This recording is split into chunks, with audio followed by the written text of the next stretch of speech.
Back for another video on the Vevor welding positioner. I've got you in my grinding room, so you'll probably pick up a bit of echo in the background. I can't do much about that. It's an otherwise quiet space, so it's a perfect place to do the video. It's actually where I shot the first video when I did a review on this welding positioner before I modify it to where it is now. I'll put a card at the end of this video which will take you back to that first video, and then there's another 5 videos including this one, so there's a card following each. At the end of each video there's a card taking you to the next one. So if you're interested in a bit more run through and where I've unpacked it in the first video, I talk a little bit more about functions and things like that. So if you're interested in those sorts of things, go back and watch that first video. I will put a card at the end of this video which will take you back to that.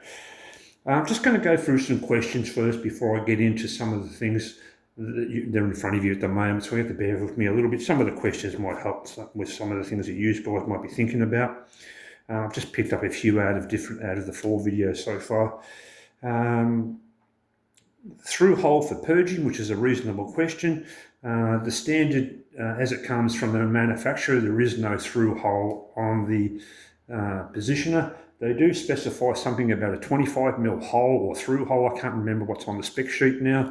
You'll have to probably check that yourself. But I've got the original shaft here. I'll just show you that, probably give you a bit of an example. So this is where the 25mm hole is. So this is where the faceplate bolts on. So I want to spin it around to the front, and we go through a bit more capacitors of chucks, the chuck size and what it can hold and things like that, which is another question that came up. I'll get it turned around and we can talk a bit more about that. But that's the 25mm part there. And as you can see, there's no through hole on that. And you can't really modify it. Well, you could, but there's a little bit of a bore to get through there to be able to bore a hole through that, to be able to have a through hole. I'll talk a little bit more about that further in the video. I won't drag it on too long. Just want to get the video going. So that pretty much covers that question. The answer is no through hole on for purging. Another person or another comment came back with worse electronics available. I don't know, it's just different people have different. I have to put the positives with the negatives, and I've got to put those in there as well. But that was one comment that came up. But I think that's more about the fact that anything that made in China is rubbish, and I don't know, they're not the best, but they're getting a lot better, and it'll be a bit of a shame when they do get as good as everybody else. Then they're making everything for half the price of us, and the quality is just as good. So I'm not really looking forward to that day. So that'll be a tough one to compete against. But anyway, that's probably something more to do with the made in China type tag. The earlier versions of welding positions that were available on eBay years ago were pretty average, and they did have problems with them, but I haven't heard too much of these sort of having failures. Possibly you guys have, but they're a fairly popular welding position. I haven't used it that much to really give you much feedback on how long it will last. As far as what the electronics are like, it's a bit of a how long's a piece of string. In the background there on the left hand side of the screen, you can probably see a couple of Metabo grinders there, and it's you get what you pay for. And even Metabo grinders they only last so long. So that's just electronics. Some things can last longer than others. Forward and reverse was another question. I did cover a bit of that in the previous video, but I'll just sort of put this in this video because it's a bit of a general question. It does have forward and reverse. Another one was shit electronics, so I won't worry about getting over that one. I just throw those in there. As I say, the negative with the positive. How did I slow the table down? So I'm trying to read some of my writing. So the table isn't slowed down, but I think more so it looked fairly slow, I suppose, which I'll get it started up shortly and just show you how slow it turns. Mostly why those orange marks are on that's the actual plate here. So I've marked these on there, but I'll get a bit further into the video and explain that. Can it be used for manual metal, arc, or oxy? Manual metal arc would be fine, no drama. I couldn't see any reason why not.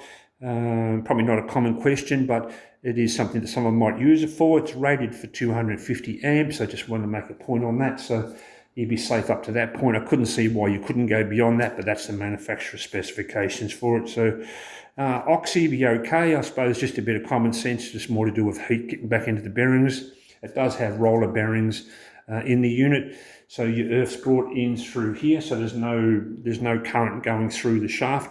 All your power is transferred from the table straight back into this copper block here, which I talked about in the other video, and you connect your earth cable on here.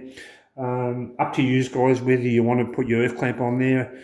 I'd say no, but that's your choice. I normally just take the earth clamp off with the barb that's on there at the moment, and with the idle on there, and then I just bolt the two together. So that's why that bolt's in there, rather than just put the earth clamp on there. You're going to get a lot better earth, but that's up to you guys to decide what you do there. So that works well. There's no dramas there with that. You can see there's a fairly decent block on there, so it's not going to wear out in a hurry. So all your earth goes directly into the plate, not back through the actual bearings, so there's not a concern of anything like that happening. And heat-wise, it's probably just, as I say, mentioned with the bearings, it's probably the oxy is probably just more so the continuous heat, which is going to be probably, well, not worse than anything else, but probably the flame, if you're doing flame welding, which is rare these days anyway, but most guys are going to be TIG and MIG welding on this. Very rare guys are going to be stick welding on it. But it's more so just the heat getting back into the bearings, but you'll be a bit of common sense. Just, if you can feel the plate getting hot, that means obviously there's heat getting back to the bearings. I just wanted to cover that because it was a question and just wanted to bring up the 250 amp thing. Which model is it? 50 kilo model or the 30 kilo model? It is the 50 kilo model, so where it is in position, it is at the moment, it's in the 25 kilo position, so you lose half of its capacity. Well, that's on the specifications of where they're specifying a 50 kilo. So 50 kilo meaning horizontal, so the table horizontal, part vertical. Now it's in its 25 kilo position with the table vertical and the part horizontal. And you've got a good range in there, but I did cover a bit more about that in the first video as far as the amount of travel and things like that it's got in there. But that's generally enough from 90 or just below that to back over the back past parallel again. But I won't cover too much of that because that's already been covered. But if you need to know, as I say, specs and things like that, more in-depth information about this welding positioner, go back to that first video. As I say, there'll be a card at the end of this video. How slow will it travel? I will get into that. I'll just whip through these questions first. So that's what the orange marks are on there for. You can physically see how slow it will turn. Another comment was rubber feet on the base, so on the foot. I never did because I think it'd be a pain in the ass slide across the bench, but I think that was more to do with the residual current getting back to the electronics or something like that possibly, because I did talk about the standoffs. I'll just take the electronic box off, and there's standoffs on here so you can remove the box fairly easy, as you can see. Normally these are metal when you get them. I changed them to I made them in Delrin or in plain English plastic, so that there isn't any chance of any power, I should say, getting back through the actual unit back into your electronics box. So this is all your brain box with everything there, and I covered all this information in that first video. So if you're curious how all these functions work, go back and watch that first video. I won't, because it'll just drag the video on too long. But that was mainly why I think that question was about the rubber feet on there. So that's probably more so about the function of it more than I just thought I'd bring that up rather than the actual question. I'll just sit that back on there. But there's more so, as I say, it's just more about sort of something that might come up where the earth's connected. Is there chances of the electronics burning out? But the other thing I could recommend is when you do use it, don't have to worry about making plastic standoffs like I've done. Just take it off, just remove it, just put a welding glove on the bench and sit it on the welding glove, just something that's going to insulate it from the bench, just to be sure. That's just, as I say, that's totally up to you. I'm sure it'll be okay on there. As I say, all the currents coming back through the actual plate straight back into the earth. I keep getting distracted because I'm supposed to be working at the same time I'm doing these videos, but I've got customers coming and going all the time, so I'm just trying to get this video done for you guys. That's probably most of the questions I think I can cover. As I mentioned, there is 4, probably this is my 5th video on this, so you're welcome to go back and watch those. And now I'll just get it set up where we'll talk about probably, well, before I take it out of that position, I really forgot I was going to show you the actual, how slow it turns, and then we'll get it around, we'll talk about capacities of the chuck, which was another question, what size you can hold on the chuck, and we'll talk a bit more about, we'll just spin it around to the front, and we can have a little bit more about the through bore and things like that that's not there, and I'll talk a bit more about what I've done to modify mine. As I say, that's probably in the second video anyway. So I'm probably talking too much, but it is an information video. I've put these marks on here, 25mm apart, 25mm apart, prefer to work in metric, or 1 inch for those guys who like to work in imperial. So I've just flicked the switch on and you can see how slow it actually physically turns, and then I'll get into explaining in actual numbers how slow it does turn. So that is moving, you might be able to see. So if you line your eye up with the earth block here, with the orange lines, you can see how it's traveling. Get my finger out the way, and I'm not standing in the way, hopefully, with the camera. You can see these marks sort of lining up here as a reference. You can see how slow that's turning. So that's it's probably as slow as I can get it turn it down, and that's already, as you can see, that's already very slow. You can hear it probably groaning, which it sounds like it's labouring, but it's not. It does that with the load on there and without load on there. So I've got 26 kilo on there at the moment, even though it's rated for 25, but that's the closest I could get. The part that's on there is a piece of cast iron. So it was just good to use for this to demonstrate the use of it and see what it runs like at that slower speed with pretty much maximum load on there. So you can see that it's working okay.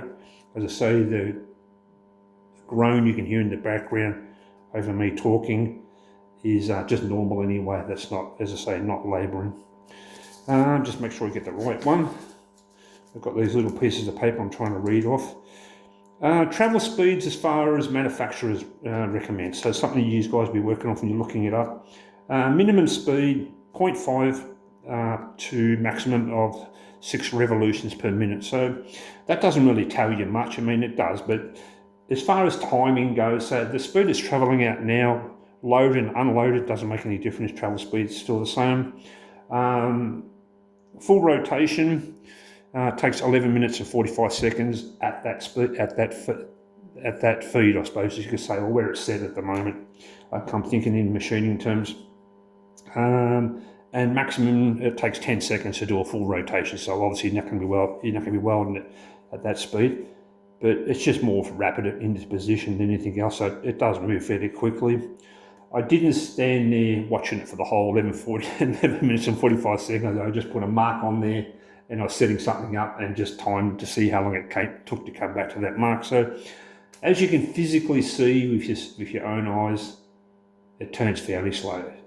So that's probably more so for the TIG guys than the MIG guys, so there's no drama there. And as I mentioned before, load or no load, it is the same. Because you have got the reduction box here, even though it's a 120 watt motor, which doesn't sound like a lot, but you've got the reduction box here, the angle reduction box, which gives you more torque.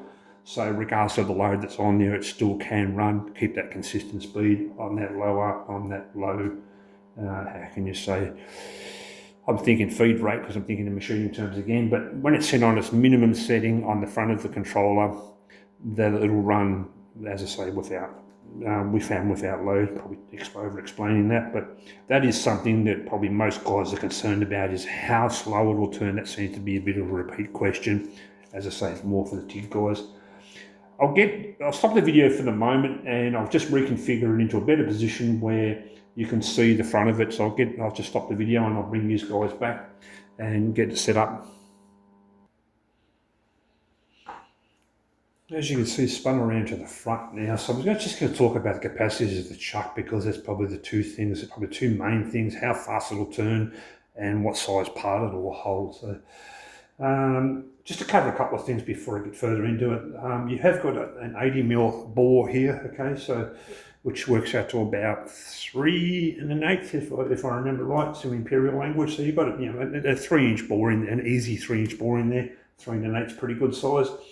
From the face of the actual chuck itself to the base where the actual plate is about 40mm. About an inch and 5/8. It's a bit of a guesstimate, that measurement. As I say, metric man again, so I'm not really up. I've got a 40mm bore that I've modified it to. As I mentioned earlier, no through bore on this unit, or one I purchased anyway. Maybe different on yours, but I doubt it. So I've got I can hold material from the face of the chuck to the base, because I couldn't go right through because it's not a through bore. So I had to work with what's originally there. I've got about 250 mil from the face here down to the base of the hole. So as I say, so I've extended it out longer. That'll make a bit more sense if you watch the second video on this positioner. Capacities now. So just get back to my little sheets again. So probably the hold more so. One question was, will it hold a 125 mil part or 5 inch? So you will hold on its maximum what I can measure with the jaws in. So you've got these jaws here, which are reversible, and I'll explain a bit more about that as we get into it. So they normally sit in there. So with the jaws mounted in this position, so traditional lathe chuck style, mounted in that position, you've got about 140 mil, give or take. And with the jaws mounted in the opposite direction, so mounted in reverse, so you can reverse the jaws, so they will turn over. You can use the same jaws because they've got a fairly wide groove in there, so you can just turn them over and use them inside and outside jaws. With this rebate cut in here, so mounted in that position, I won't worry about putting it in there. So your maximum holding in your diameter is 240 mil, which is plenty, which is probably getting close to 10 inches for those guys who work in Imperial. To mount the actual jaws in, so you just turn these scroll around, just for the sake of it. So I've cut these down, they're a lot longer, so they stick out here. I cut them down because I didn't want it sticking out, so you'll see in the actual advertisement that these are a lot longer, but I found they just stuck out, hit my hand. You don't need them that long, you just need to be able to get them out and tighten them. And if you need them tight, you just give them a little tap with the mallet. Obviously I had to hold that with that part that was in there, the cast iron part. I had a bit of all thread going through to the base. I do have an 8mm through hole at the base, so I can get a purge tube through, but you guys won't be able to with that standard setup. I'll just show a little bit about what's going on with that. 18mm shaft, just for those who are curious, before you get one. 18mm shaft here. There's a hole in the end here, so this is a retaining bolt, so it actually has a washer on the back here, which it still has, but it's just a longer version now. And then you've got a keyway in here as well, so between the bore in there and the keyway, there's probably not a lot of material left, and as you can probably see them holding it upright. The keyway's fairly long, so the only thing is probably a little bit concerned, but I don't think it would be. You could probably run the drill through, if you had something long enough and bore through, to be able to flood your gas through, to be able to run the standard one with. But it just means you have to modify it, that's all. It's just, as I say, there's no through hole for the purging, so you can sort of forget about that, unless they've modified it since. So capacity wise, that's a good size, as far as, so if you are holding something that's 6 inch or 150mm, you just use your jaws in that position, 140mm maximum in that position. That's where I could measure it to anyway, what I had. As far as the chuck goes, I did cover it in the first video. Standard chuck weight, just grab my little sheet again. So it's 8-inch chuck, if those are curious, 200mm. This standard chuck that comes with it, better to buy it if you're thinking maybe I'll just use my lathe chuck. The weight of this is 4.6 kilo. I already weighed that before the video. Equivalent chuck that I've got that would mount from the front, I was going to put it in the video, but it's just going to drag the video on for too long. But a front mount chuck that I do have, an 8-inch one for a rotary table, the equivalent weighs about 19.5 kilos. So you've got to think about, okay, that's not a big deal, I've still got 25 kilo, but you probably don't want that much weight sitting on there, straining it anyway. You just get the standard chuck, and that's a welding chuck, not a nice lathe chuck. So if you're umming and ahhing about, should I try and save some money and get it without the chuck, if that's still an option, just get the chuck, under 5 kilos, just get it. I think I covered most of all the things that I could sort of cover so far. Just probably 2 other points. As you get into it, you might see those little white stickers on top there.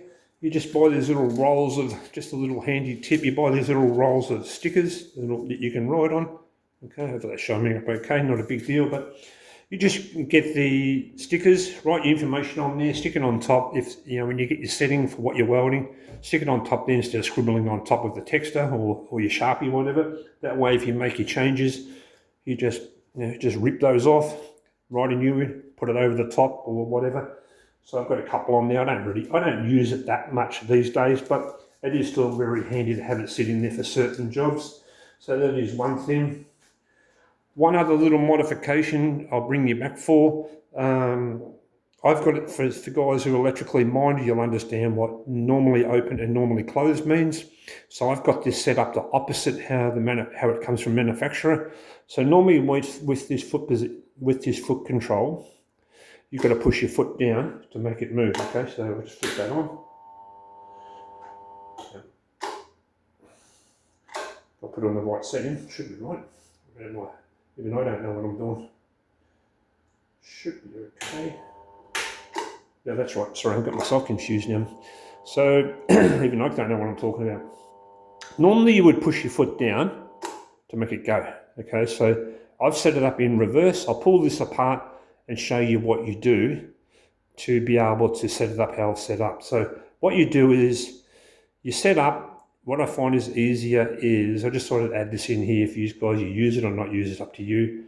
Rather than, most of you guys were probably going to buy this, are probably going to be, I'm guessing, you're going to be using TIG, and a lot of you are going to be welding with HF, which usually means a foot control. So you don't want this and a foot control for your TIG. You just want to be able to get it going and let it start itself. So obviously you can just switch it on from the front of the panel, but if you want to use the foot control and you've got it in position, you just put your foot on that, okay? And then when you take your foot off, it starts, which is a lot better setup, and then it's just running, and then you just on your foot pedal with your TIG.